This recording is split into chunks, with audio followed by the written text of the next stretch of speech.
Okay, I just want to give you some quick tips on how you can best use the stage during your storytelling session, okay? So firstly, when you're on the stage, you want to be sure that you angle yourself so that you're open to your audience and that they can see your face. So there are a few things you need to take into consideration here. For instance, if you're sitting on a stool,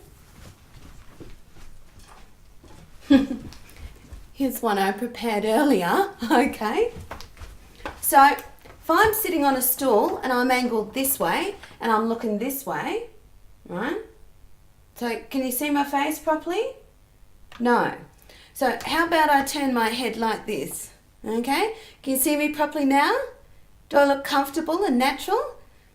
No. Okay, so I'd probably want to angle myself. I don't need to be front on. I'd probably want to angle myself like this, right? This way, not only can you see me properly and see what my face is doing, but I also look and feel more comfortable. Now, you might have a slightly different way of positioning yourself in terms of posture, but you get the general idea. Okay, so while we're on the topic of being seated on stage, what about if I've got a guitar on my lap? So here's one I prepared earlier. Okay. Now, before we go any further, I totally understand that we all have our own style of playing. Mine is badly, all right? But what I'm actually referring to is the way you hold your guitar. So this is more of a technical thing, more so than having something to do with your angle.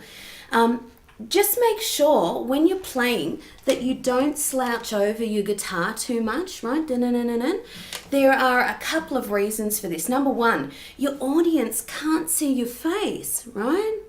And number two, it'll affect your vocal technique. So as much as you can, try to position yourself so that you're more upright, all right? For instance, instead of having both my feet resting on the frame of the stool, it'd probably work better for me and my audience if I were to have one resting on the stool and the other placed on the floor. Not only does this help me sit more upright, but it's also a more stylish way to position your guitar.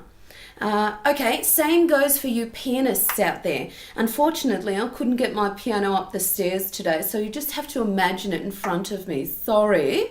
Okay, so obviously, you'll be sitting on a piano stool. So make sure that you're sitting upright so that your technique isn't hindered in any way.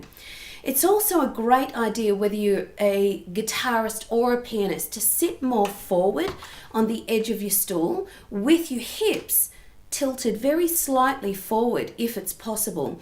So instead of sitting like this, right back on the stool, okay, just move forward a little on your stool and tilt your hips forward. It opens all this area up. You see how it opens my body up a bit more?